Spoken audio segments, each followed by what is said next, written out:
చేస్తున్న మాట వాస్తవం కాదని అడుగుతా ఉన్నా. ఈరోజు ఇదే ఫినిక్స్ కంపెనీ నుంచి రాఘవ కన్స్ట్రక్షన్ కి పొంగురెడ్డి శ్రీనివాసరెడ్డి కంపెనీలకు దాదాపు 15,000 కోట్ల రూపాయల ఆస్తులు ట్రాన్స్ఫర్ అయిన మాట వాస్తవం కాదా? దాని మీద డిబేట్కి నేను సిద్ధం, నువ్వు దానికి సిద్ధమని అడుగుతా ఉన్నా. నేను డాక్యుమెంట్లతో ఏది మాట్లాడినా మీకు తెలుసు. నేను డాక్యుమెంట్లతోనే మాత్రమే వస్తాను. నేను డాక్యుమెంట్లతోనే వస్తా, డాక్యుమెంట్లతోనే మాట్లాడుతా ఉన్నాను. ఫినిక్స్ కంపెనీ ఆస్తులు, మీ కంపెనీ నుంచి వచ్చినటువంటి షిఫ్ట్ అయినటువంటి ఆస్తులు దాదాపు 15,000 కోట్లు. అంతేకాదు తెలంగాణ ఇండస్ట్రియల్ ఇన్ఫ్రాస్ట్రక్చర్ కార్పొరేషన్ నుంచి బదలావైనటువంటి భూములు సైతం ఈరోజు బ్లాక్మెయిల్ చేసి ఫినిక్స్ కంపెనీకి వెళ్ళి నీ కంపెనీ పేరు మీద ట్రాన్స్ఫర్ చేసుకున్న మాట వాస్తవం కాదని అడుగుతా ఉన్నాను. ఈరోజు రాఘవ నోవా 7 ఎకరాల భూమి 1,200 కోట్ల భూమి ఫైనాన్షియల్ డిస్ట్రిక్ట్ లో Phoenix spaces private limited company నుంచి బదలవైన మాట వాస్తవం కాదా? ఈరోజు రాఘవ సింక్ 7 ఎకరాల భూమి ఈరోజు ఫైనాన్షియల్ డిస్ట్రిక్ట్ లో Phoenix embassy tech zone private limited నుంచి ట్రాన్స్ఫర్ అయిన మాట వాస్తవం కాదా? అంతేకాదు ఈరోజు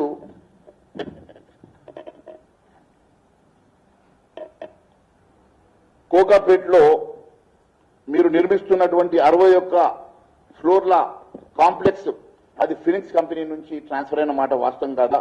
హైటెక్ సిటీలో 12 ఎకరాల కమర్షియల్ టవర్స్ మీరు నిర్మిస్తున్న రాఘవ కన్స్ట్రక్షన్ నిర్మిస్తున్నటువంటి ఆ టవర్స్ ఫినిక్స్ కంపెనీ నుంచి ట్రాన్స్ఫర్ అయిన మాట వాస్తవం కాదా?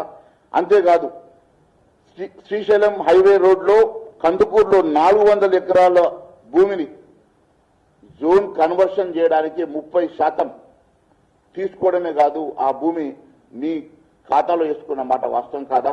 అంతేకాదు నీ గాజుల రామారంలో 35 ఎకరాల ప్రభుత్వ భూమి డిస్ప్యూట్లో ఉన్నటువంటి భూమిని నువ్వు క్లియర్ చేసిన మాట వాస్తవం కాదా? ఇలా నేను చెప్తూ పోతే నీవు 15,000 కోట్ల రూపాయలు ఒక ఫినిక్స్ కంపెనీ నుంచి ఇంకా చాలా ఉన్నాయి, అవన్నీ కూడా నువ్వు ట్రాన్స్ఫర్ చేసుకోవడమే కాకుండా ఈ రాష్ట్ర ఖజానాని 1,00,000 కోట్ల ఆస్తిని కొల్లగొట్టి నీ కంపెనీ పేరు మీద ట్రాన్స్ఫర్ అయిన మాట వాస్తవం కాదా?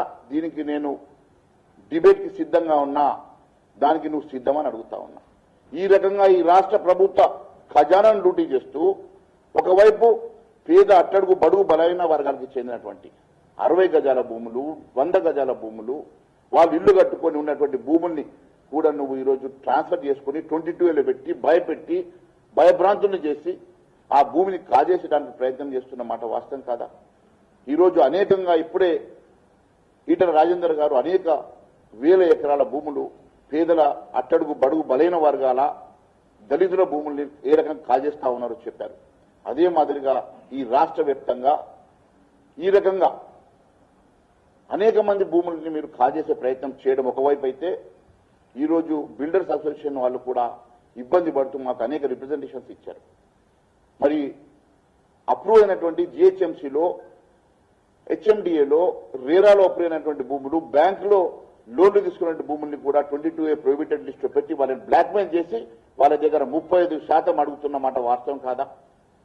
మరి ఒకవేళ నిజంగా ఇవి తప్పుడు ఆరోపణలు అయితే మరి డిబేట్కి వస్తారా? నేను సాక్ష్యాలతో వస్తాను.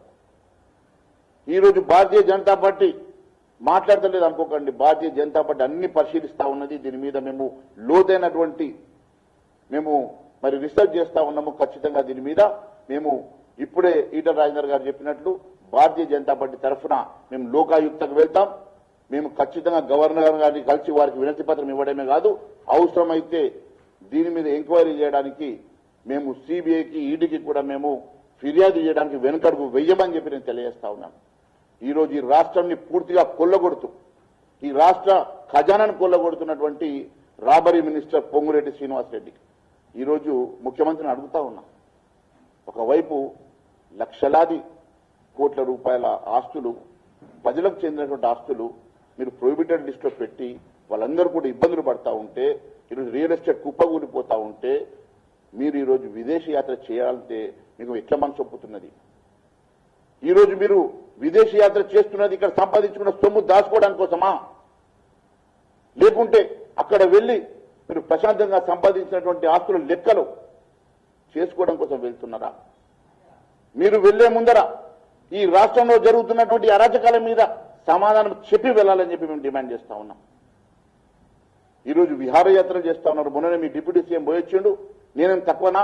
నేను ఆయనకు తక్కువ సంపాదన ఉన్న నాకు, నేను కూడా అంతకన్నా ఎక్కువ సంపాదించినా నేను కూడా విదేశాల్లో దాచుకుందామని వెళ్తున్నావా? దీనికోసం నువ్వు వెళ్తున్నావో దీనికి సమాధానం చెప్పాలని చెప్పి నేను అడుగుతా ఉన్నాను. ఈ రకంగా అనేకమైనటువంటి ఇప్పుడే ఇక Phoenix company, Phoenix tech zone private limited, ఈ కంపెనీ BPO నంబర్ 100/2024 డేటెడ్ 18/2/25 రోజు తెలంగాణ ఇండస్ట్రియల్ ఇన్ఫ్రాస్ట్రక్చర్ కార్పొరేషన్ నుంచి ఇండస్ట్రియల్ ఏరియాని లోకల్ అథారిటీ దగ్గర నుంచి రెసిడెన్షియల్ బిల్డింగ్ కన్స్ట్రక్షన్ కోసం వీళ్ళు చేసుకున్నారు. దాని very next day Raghava construction నుంచి మరి ఆ బిల్డింగ్ డెవలప్మెంట్ అగ్రిమెంట్ వాళ్ళు తీసేసుకొని వాళ్ళ పేరున ట్రాన్స్ఫర్ అవుతుంది. చివరకు ప్రభుత్వ భూములు సైతం, ప్రైవేట్ భూములు సైతం, ఎందుకంటే ఫినిక్స్ కంపెనీ దగ్గర ఉన్న ప్రతి రూపాయి ఆస్తి ఏదో ఒక డిస్ప్యూట్ ల్యాండో ప్రభుత్వానికి చెందిందో, గత ప్రభుత్వం క్లియర్ చేసిన భూమో ఇప్పుడు వాళ్ళని బ్లాక్మెయిల్ చేసి వీళ్ళు ఆ భూమిని మళ్ళీ వీళ్ళ పేరున ట్రాన్స్ఫర్ చేసుకోవడం తప్ప నిజంగా ఈ రాష్ట్రంలో టీఆర్ఎస్ పార్టీ ఇప్పుడు బీఆర్ఎస్ గా మారిన పార్టీ ఎందుకోసము ఇన్ని లక్షల కోట్ల రూపాయల భూదందా ఈ రాష్ట్రం నడుస్తా ఉంటే మాట్లాడతలేదో దీనికి కేటీఆర్, హరీష్ రావు సమాధానం చెప్పాలని అడుగుతా ఉన్నా. అంటే గతంలో మీరు చేసిన పాపాలు ఎక్కడ బయటకు వస్తాయో అని, గతంలో మీరు చేసిన భూదందా ఎక్కడ బయటకు వస్తుందో అని చెప్పి వీళ్ళ బ్లాక్మెయిల్ కి తలొగ్గి మరి వీళ్ళ పేరు మీద ఫినిక్స్ కంపెనీ మీద మీ ఉన్నటువంటి బినామీ ఆస్తుల్ని ఈరోజు ట్రాన్స్ఫర్ చేస్తున్నారా? ఈరోజు ఫినిక్స్ కంపెనీ మీ ఇద్దరి మధ్యలో ఒక బ్రిడ్జ్ గా మారి మీ ఇద్దరి చీకటి ఒప్పందంలో సెటిల్మెంట్ లో భాగంగానే ఆస్తుల్ని బదలావు చేస్తున్నమాట వాస్తవం కాదని అడుగుతా ఉన్నా. ఒకవేళ ఇది నిజం కాకుంటే మరి కేటీఆర్ గారు, హరీష్ రావు గారు ఎందుకు దీని మీద మాట్లాడతలేరు? ఈ రాష్ట్రంలో జరుగుతున్నటువంటి వేల కోట్ల, లక్షల కోట్ల రూపాయల భూదందా, లక్షల కోట్ల రూపాయల ఆస్తుల బదలాయింపులో సమాధానం చెప్తలేరు, ప్రశ్నిస్తలేదు ఈ బీఆర్ఎస్ పార్టీ నాయకులంటే ఖచ్చితంగా కాంగ్రెస్ పార్టీకి, బీఆర్ఎస్ పార్టీకి మధ్యలో చీకటి ఒప్పందం ఉన్నమాట వాస్తవం అన్నట్టుగా మీరు ఒప్పుకోవాల్సిందే. నేను అడుగుతా ఉన్నాను, ఒక ఫినిక్స్ కంపెనీయే కాదు, ఈ రోజు ఈ రాష్ట్రంలో ఉన్నటువంటి అనేకమైనటువంటి భూదందా, ప్రతి బిల్డర్, చిన్న చితకా నుంచి పెద్ద బిల్డర్ల వరకు ఈరోజు ఈ రాష్ట్రంలో పూర్తిగా రియల్ ఎస్టేట్ కొలాప్స్ అయిపోయి ఆక్యుపెన్సీ సర్టిఫికెట్ల కోసం చెప్పులు అరిగే వరకు తిరిగి చివరకు ఆక్యుపెన్సీ సర్టిఫికెట్ల కోసం కూడా 30% ఇచ్చే పరిస్థితి రాష్ట్రంలో ఉందంటే ఇంతకన్నా ఘోరమైనటువంటి రియల్ ఎస్టేట్ బ్రోకర్ గా మారినటువంటి ఈ రాష్ట్ర ప్రభుత్వ నాయకత్వం, ఈ రాష్ట్ర ప్రభుత్వంలో మంత్రులు, ముఖ్యమంత్రి ఈరోజు ఎందుకోసం అని చెప్పి ఈరోజు ఈ రకంగా వీళ్ళను ఉసురు పోసుకుంటా ఉన్నారో దీనికి సమాధానం చెప్పని అడుగుతా ఉన్నా. ఈరోజు రియల్ ఎస్టేట్ పూర్తిగా కొలాప్స్ అయింది.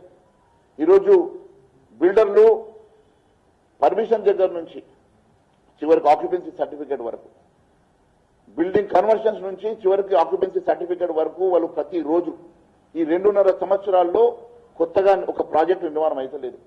ఉన్న ప్రాజెక్టుల సెటిల్మెంట్ మాత్రమే జరుగుతూ ఉన్నది. నేను అడుగుతా ఉన్నాను, ఈ రాష్ట్రంలో అనేకమైనటువంటి ఇంకా నా దగ్గర అనేకమైనటువంటి సమాచారంతో నేను మాట్లాడుతా ఉన్నాను. ఈరోజు పొంగురెడ్డి శ్రీనివాసరెడ్డి గారిని సూటిగా 2 ప్రశ్నలు అడుగుతా ఉన్నాను. నిన్న మీరు 22A తప్పు నీదిగా అన్నట్టుగా, తప్పు మొత్తం అధికారులు అన్నట్టుగా మాట్లాడుతూ ఉన్నారు కదా. మరి నేను అడుగుతా ఉన్నాను, నిజంగా అధికారులు తప్పైతే మరి అధికారుల మీద చర్యలు ఎందుకు తీసుకుంటలేరు? గతంలో ఎవరో చేసిన తప్పుకి మా కేంద్ర మంత్రి ప్రధాన్ గారు తన మంత్రిత్వ శాఖకే రాజీనామా చేసిన చరిత్ర భారతీయ జనతా పార్టీకి ఉన్నది. మరి ఈరోజు మీ డిపార్ట్మెంట్ లో తప్పిదాలు జరిగిన ఒప్పుకొని క్షమాపణ అడుగుతా ఉన్నావు కదా, ఎందుకోసం నువ్వు ఈరోజు రాజీనామా చేస్తలేవని మేము ప్రశ్నిస్తా ఉన్నాం. నువ్వు బాధ్యత తీసుకొని రాజీనామా చేయాలి కదా, నువ్వెందుకు రాజీనామా చేస్తలేవు? అధికారులది తప్పు అంటున్నావు కదా, అధికారుల మీద మనం చర్య తీసుకునే ప్రయత్నం చేస్తా ఉన్నామని అడుగుతా ఉన్నాను. ఇదే వాస్తవం అయితే ఈరోజు మరి బిఎన్ఎస్ సెక్షన్ 198 కింద పబ్లిక్ సర్వెంట్ డిసోబేయింగ్ లా, అదే మాదిరిగా BNS section 201 recording and incorrect document, అదే రకంగా section 7 and 13 prevention of corruption, మరి వాళ్ళ కింద వాళ్ళను ఒకవేళ తప్పిదం జరిగిందని చెప్పి నువ్వు చేతులు దొరుకునే ప్రయత్నం చేస్తున్నావు కదా, మరి సెక్షన్ల కింద వాళ్ళ మీద కేసులు పెట్టే దమ్ము ధైర్యం నీకున్నదా? వాళ్ళని స్కేప్ గోట్ చేసే ప్రయత్నం చేస్తున్నావు కదా, అధికారాన్ని స్కేప్ గోట్ చేస్తూ ఉన్నావు. మంత్రి గారు మీరు బాధ్యత తీసుకోవాలా? మీరు లక్షల కోట్ల రూపాయలు లూటీ చేస్తారు, మీరు లక్షల వేల కోట్ల రూపాయల ఆస్తులు బదలావు చేసుకుంటారు. ఈ రోజు అధికారులను ఈ రోజు మీరు స్కేప్ గోట్ చేసే ప్రయత్నం చేస్తా ఉన్నారు. అందుకే ముందే చెప్పాను అధికారులకు, రేపు ఏది జరిగినా మిమ్మల్ని తప్పిదం చేసి మిమ్మల్ని బలిపశు చేస్తుంది ప్రభుత్వం, జాగ్రత్తగా ఉండండి సంతకం పెట్టే ముందని చెప్పి గతంలో విన్నవించాం. ఇప్పుడు కూడా అధికారం విన్నవిస్తా ఉన్నాం. ఈ ప్రభుత్వం యొక్క కాలం మనుగడ సాగదు. ఖచ్చితంగా రేపు వచ్చేటువంటి భారతీయ జనతా పార్టీ ప్రభుత్వంలో మీరు ఆన్సరబుల్ కావద్దు.